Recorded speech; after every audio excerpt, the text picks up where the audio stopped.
Ruben Amorim has shined bright like a diamond ever since he retired for Benfica. What a journey he has been on, and it's been one of the quickest journeys so far, realistically. Of all the managers we've covered, Ruben Amorim has shot up to fame, to success very, very quickly. Retiring from Benfica and starting in the Portuguese third division for quickly becoming Braga's manager. In the B team initially, then Braga sacking their manager and Amorim becoming the head coach for the first team. He then took Braga high up into the table, 4th or 5th, before being snatched up by Sporting, who paid one of the biggest fees for a manager in the entire world. 10 million payout just to get Amorim, which would have been their 4th manager of the season, sacking constant manager Sporting, who had not won a Portuguese Premier League in over 20 years, their last one being 2002. Was Amorim going to be the man? A coach who had succeeded very, very quickly in his style, his way he plays, but ultimately was fresh, very young, and could make a lot of mistakes. His first season at Sporting, he managed to overtake his old team, Braga, and eventually winning the league the next season. An unbelievable achievement for Amorim, which will put him in the history books for Sporting. Later, as players usually do, they seek other challenges, go into bigger clubs in the Premier League elsewhere, and Amorim lost a few players. He struggled the second season afterwards, finishing runners-up to Porto, who created a record-breaking points tally of 91 points. And then later, grabbing a player who had been amazing for Coventry and has lit up the Champions League this season.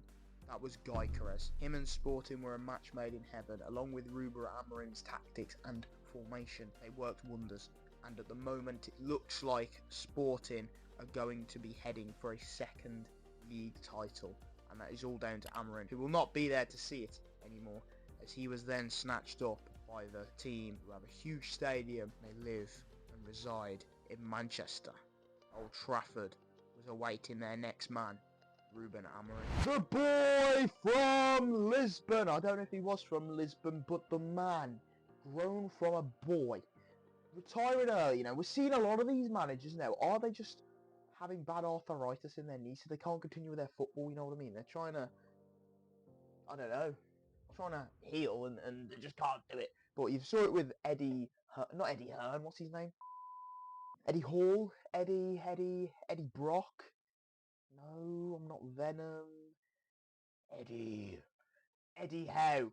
He did the same sort of thing from Bournemouth, went into coaching early, and he's a great coach right now. Probably the best in England, potentially, as an English coach. But Ruben Amorim, starting from Benfica, learning the ways, and the way he's been able to adapt so quickly is absolutely crazy, isn't it? Just you're looking at me right there and you're thinking, wow, I don't give a shit. But guess what? It's quite cool looking at the way he has risen so quickly from obviously that third division club, then working his way into Braga, getting straight away into the first team, and not even having a full season at Braga. Imagine you're in a job, you're working at Tesco, and boom, Asda want you. You've had 4 months out there. You've been paid 20 grand to go to Asda. Fucking hell.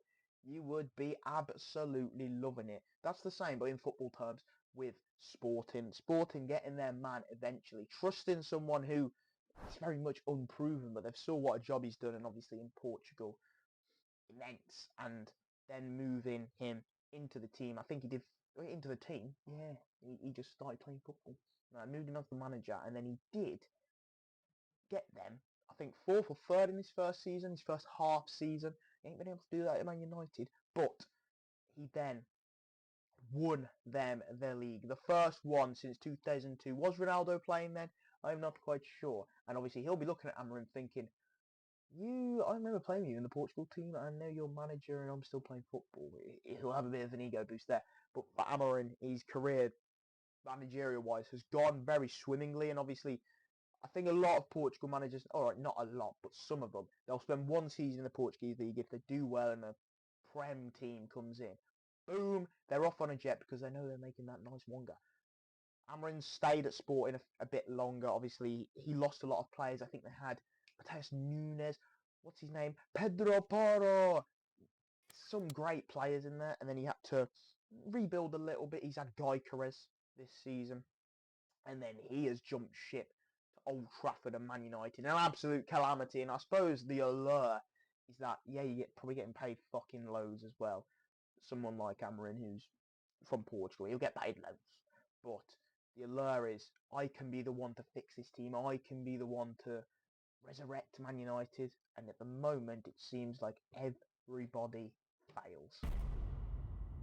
Ruben Amorim is Manchester United's new manager. A new era starts. And now Man United and Old Trafford are full of expectation. It is a huge club and a huge step up from Sporting. Many players coming to Man United from Sporting, the Bruno Fernandes, Cristiano Ronaldo. Ultimately, you could say they've succeeded, and Amorim looks to follow that in a managerial aspect. But at the moment for him and Man United have been a disaster. You can put all the blame on him if you're someone who just ignores everything else that's going on at that club. Countless managers have failed, and it feels like no one can sort that mess out. You need someone who is honest, does open heart surgery, as Ralph Rangnick says. And at the moment, Ruben Amorim is going to, of course, take time. He's going to have his team after taking over Ten Hag. You have to look at the hierarchy, etc. of Man United. They are such a complex problem at the moment. And even when a coach who has an amazing CV, amazing pedigree in Europe can't seem to shake Man United curse, and Amorim is no different. So far they sit at their lowest point in the table for many years, close to relegation. It could be an absolute joke. People will be joking about it. Ultimately, Amorim has not done as well as Ten Hag at the moment, but I don't think all the blame can be put on him. That Man United board, the Man United owners, it's a plague realistically, and it's in all that team. You can look to blame the players, everyone, the manager. You have to blame someone, but I just think in general there is deep rot in that club. And Amorim, unfortunately, is just another manager to take the place of a figurehead to show Man United's woes and Man United's all crap performances. How long will he last there? When will Man United judge him? And when, ultimately, will they sack him? He's electric. Amorim's gonna not do well, because at the moment, I would like to see how he compares to the likes of Ole Gunnar Solskjaer, Ten Hag, because they normally do bounce, and Amorim's the one who at the moment has not even had a bounce. He's gone down, and Man United, are they going to get relegated? No, because luckily there is teams shitter than them, but as a club, and I don't see the appeal of players. I see the appeal from a manager's perspective a little bit, and I suppose as a player you get told you're going to turn it around. But Amorim's time, look, he's very honest, isn't he? He's shut Rashford out. Certain players, he's dealt that discipline, but we saw this a little bit with Ten Hag when he came in, shuts out Ronaldo, and all the fans are like, yeah, you know, he's doing his thing, but we saw how that ended up. He ended up getting sacked, and I think Amorim can't help it. You know, as a manager, going to Old Trafford and Man United, as much as they've got the history and like from a perspective of visiting the place, you're like, wow, I would love playing here, being a coach here. It's a great stadium, all the rest of it. But then the inside of the business, because that's what it is horrific. From the top to pretty much the bottom. I don't know where it has started. I would take it all the way back to when Rooney played at the end of his time at Man United, where you had like Lingard and stuff. Whatever changed there has been a virus in Man United's time, and Ruben Amorim, he's part of that, and he's not part of the virus. He's just in that situation now where I don't think he's going to do that well. He might next season get on 7th, 6th, 5th, and he might win a trophy. But Man United want to be at the top of their game, don't you? The fans, they expect so much, and you know, it is part and parcel a little bit. It is Man United, it is the club, it is the history. They've just got to reevaluate themselves, and if it was me, you just have to start from fresh. You have to get so many of them players out, but there's so many little, what's the word that's coming to my head? Little like intricate things that will stop you from doing certain stuff, it seems, where you can't sell all these players. I do feel sorry for Amorim, to be fair, because he was doing so well at Sporting, and he's gone to Man United, made that step. and it's just gone downhill for him. I don't think there's been anything positive other than maybe Amad Diallo, who's now injured. I mean, he got a little bit out of him, but I have no words. You know, Ruben Amorim seems like a very good coach, and he seems like a good guy. But Man United, for any manager, pretty much seems rotten, and it seems like a slippery slope. It's just one of them places that people say don't go as a manager in your career. It's just a one-way. It's an L on your record, pretty much. I don't think there's any manager that would be like, apart from maybe Mourinho. And as much as people hate his football, and I remember the end of his reign, you know, the defensive style. This is not Man United always. He won you a couple of trophies, and Mourinho's the only one realistically. Maybe Ole Gunnar Solskjaer. I know he didn't win a trophy, but he played some good football. That they say, okay, we've been semi-successful. I just feel bad for Amorim. I know he'll stay for a few seasons, but Man United, man, it's just not the place to be. Now, if Ruben Amorim doesn't succeed at Man United, he'll be given 1 or 2 years, of course, like all the managers are, and he'll go through that cycle again. But ultimately, if he does get sacked from Man United, I don't think it's career-defining, especially for such a young manager. He can take a step back, go to a league maybe where he can work with a team who are lesser known or fight for less. Whether that's in the Premier League or a different division, who knows? We're talking very far into the future here, because I believe Man United will give him at least 1 or 2 years. He's only just came in. Maybe he can work his magic. He was the perfect antidote for Sporting, who hadn't won a trophy in so long. But Man United have won the FA Cup, and they have won trophies under Ten Hag, but even that weren't enough. They constantly want to be back to where they was under Fergie. And that pressure, biggest pressure of them all, can Amorim cope with it, or will he be left, like many managers, in the dust and sacked? He's done it again. I've just recorded about 6 minutes, and no, it's alright, Kieron, we'll just not press record. Good man. But for Amorim, as I've said, Old Trafford just go through a constant cycle, doesn't it? Man United fans need to give themselves a reality check. It's like, Amorim's part of this shit now, obviously. The allure of going to the club and trying to fix it all doesn't work. You look at the history of Man United and where they are. Fans just cannot compute in their brains that they are at the bottom of the league. It's happened with all good clubs, unfortunately, albeit City and Chelsea. You have these rich owners, but for the most part, everybody goes through bad patches if you've got a sustainable club. Do Man United have a sustainable club? The finger gets pointed at the manager, the finger gets pointed at the players. Roy Keane chatting shit about Bruno Fernandes, and yes, there's an aspect of that.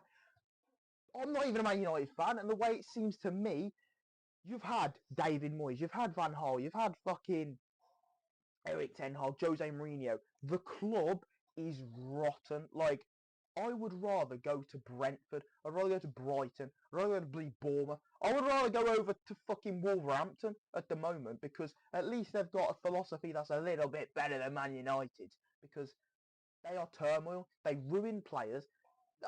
As I've said, the only person I saw succeed is Bruno. I've had a bit of a cup of coffee, woke up early, and bloody hell, I feel wild and crazy. But ultimately, it is. Let's just put my legs up right here. The hierarchy that I think is wrong, and I think Man United live in this dreamland that the fans, I'm talking to you if you're a Man United fan, you live in this dreamland that it's going to go back to Alex Ferguson, of how he was winning titles and consistently challenging for the Premier League.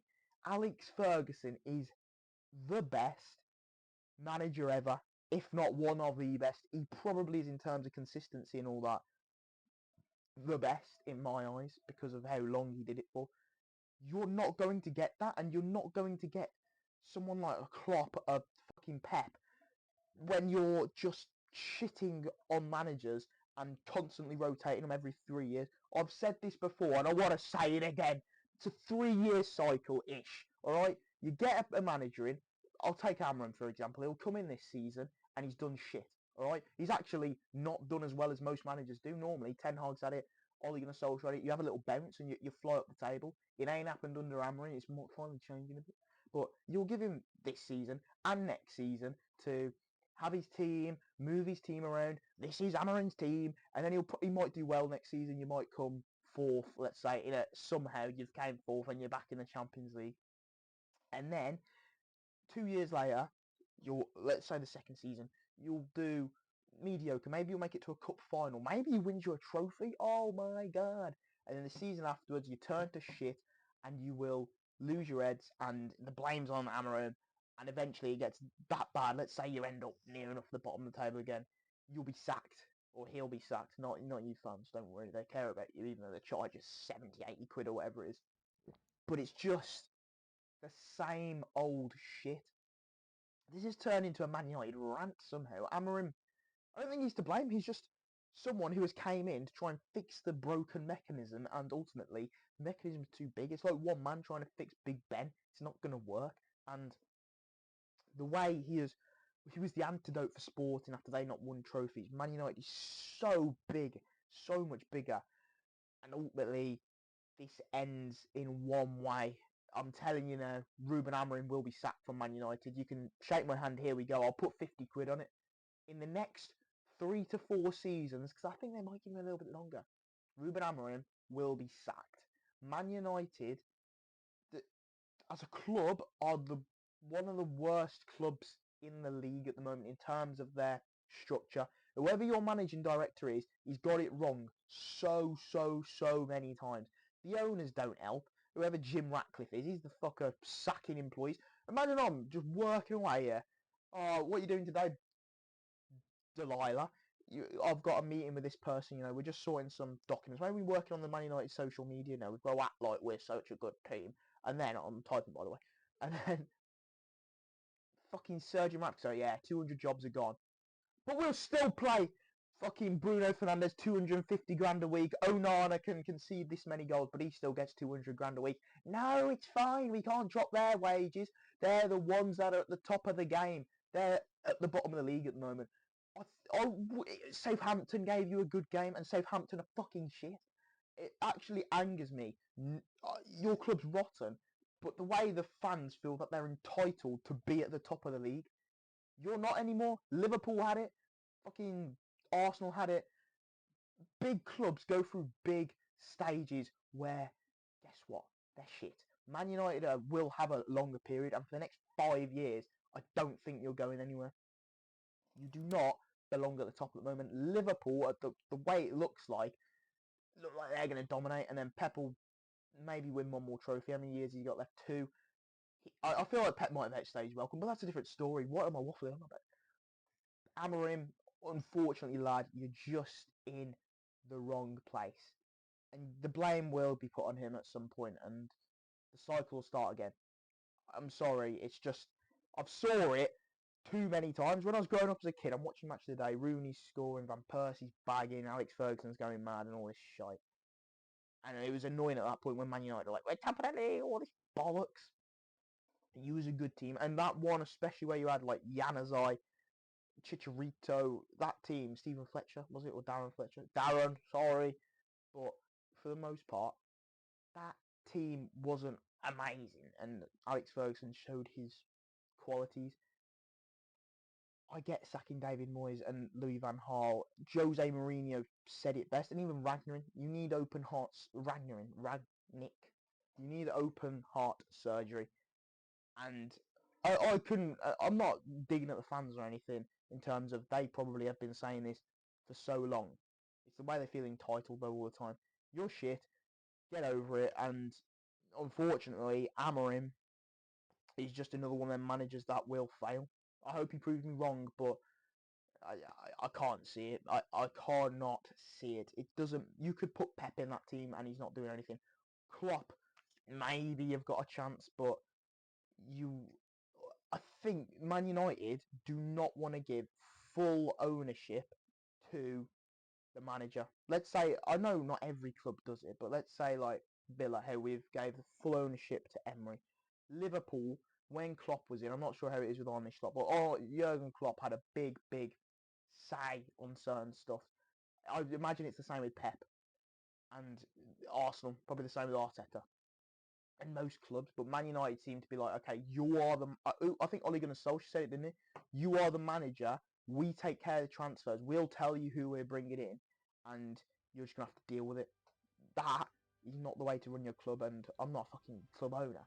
But what I'm saying is the mix of fans' expectations and what the club's doing It's just bashing, and you need some more riots or something. Okay, let's not all fight, but you need something to give. And Amorim, I'm sorry. Yeah, I know where I was gonna say, where's his future gonna go? I know where it'll go. It won't be at Man United. It'll be somewhere else. He looks like a decent manager from what he did at Sporting. Obviously, he did beat City and Guy Carez. There's another club out there for him. But that club will not be Man United in a few years.